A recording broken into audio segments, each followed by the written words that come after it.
6 minutes to Meltdown by user Braha9927.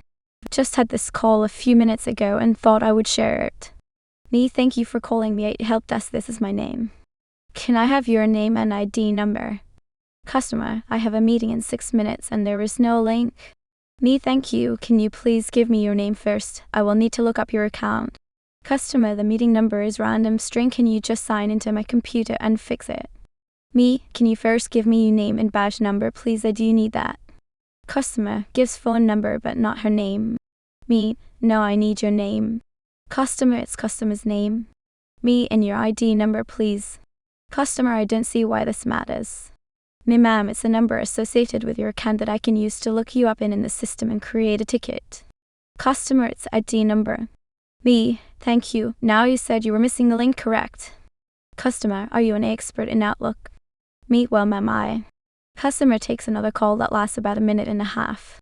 I'm just about to disconnect when she hangs up. Me, ma'am, I understand you're in a hurry. Can you give me the computer so I can sign in to see what is happening with the Teams meeting? Customer, this is taking too long. Hangs up. That time I got finessed by my coworker, by user Zyrak. I've been out of IT for a while now, but one of my friends is dealing with a cloud strike issue that brought down his whole company, going on 2 weeks now. It is me reminiscing about good old days. Back at my last job, I had a coworker who was, to be honest, lazy. He was a good dude, always left a room with everyone smiling and laughing, but didn't do anything he didn't have to do. Anyway, Dan, as he will now be called, stopped by my office looking for a 50 Ethernet cable. We generally didn't need cables that long and didn't keep a lot of them on hand, so I asked why he needed it. He decided to show me since the office he was hooking up was right down the hall. We walk into a rectangular office with a printer in the bottom left corner and 1 PCs in each of the upper corners. Problem was there were ports in the upper corners and the bottom right corner. Dan was going to run a 50 all the way around the room clockwise to the port in the bottom right to avoid the door to the office. Now I explained to Dan we don't need to hunt down a 50 cable. We can get away with using short cables if we go from the printer in the bottom left to the port in the upper left, from the PC in the upper left to the upper right, and from the PC in the upper right to the bottom right. Dan didn't get it, so I explained it again. Dan still didn't get it. At this point I just said, you know what, Dan, I'll take care of it. As soon as I said that, he had a huge grin, shook my hand and was gone before I could say another word, leaving me standing in that office with its soon-to-be occupant staring at me expectantly. I instantly knew Dan had played me and I walked right into it. I wasn't even mad, I admired his commitment to the bit. Wherever you are, Dan, I hope you're still playing junior techs for the fool. Don't want PC/domain passwords after upgrades. Okay. Watch what happens. About 10 years ago, I, working for an MSP, get assigned a project to modernize a small family manufacturing company of about 15 people, about 8 in the office plus roughly the same number of shop employees. They're getting new PCs, Windows 10, Office 365, better internet service, server upgrades, network and Wi-Fi, and so on. Easy enough given the size, and a pretty enjoyable project all in all. Of course, here is where it deviated from the norm. I go on site to meet with the business owner, a lead brother in this family-led company, to get the project scope to find and establish time frames. Among other project-related things, he also said, oh, and I want everyone to not have to have a password. They had a small Windows domain with Active Directory. I said, my dude, not only can't I in good faith not have you have a password for your accounts, but our policy as a company wouldn't permit me to do that anyway. It wouldn't be a good look.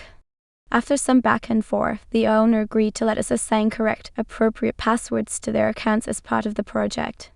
Okay then, problem solved. The project goes really well. We install new hardware, PC, and all equipment as intended. The owner was actually quite pleased with how things went and gave we on site as a gift card for a free lunch.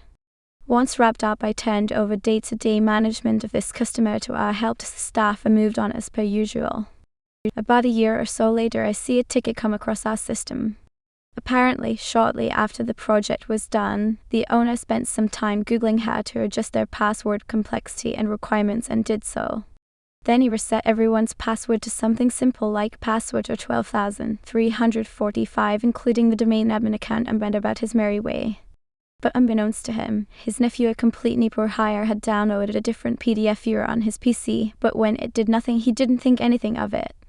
Instead of being the new Adobe, Johnny's PDF viewer was actually ransomware, running in the background, trying to brute force spread to the rest of the network. They came in one morning with a dreaded "Your PC has been locked" and big red screens across all their office PCs. The fallout kind of sucked, I heard. Their accounting data was in the cloud, but all their manufacturing prints, documents, and plans were ransomed. Individual user data was in OneDrive, but they were scared of SharePoint, so all shared and designed docs they left on premise. They had backups. We tested them during the project, but got lazy about checking them, and lost half a year's worth of new data and revisions. All PCs got reloaded, server got restored from an old backup, and correct length, complex passwords were assigned to everybody. Since it's a small private company, I'm sure they never divulged or shared this with their customers or vendors, but now you know.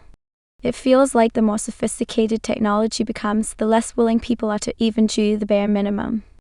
By user elegant winner 6521. Client, we understand that there is a manual function to attach documents to invoices when our client hasn't uploaded one. In this case, we'd want to attach proof from the email confirmation from our client that the invoice is authorized. Can you assist? Me, sure. You just take a screenshot of the email and upload using the Add Image button. Client, screenshot. You mean print screen? Me, yes, so just take a print screen. You can use snipping tool or Greenshot or a similar app to do this easily. Then just upload that image against the invoice. That way you just have a nice snapshot of the email the client sent over.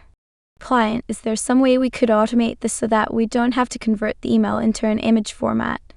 It seems like an extra step that is unnecessary. Automate. There's that asterisk-ing word again.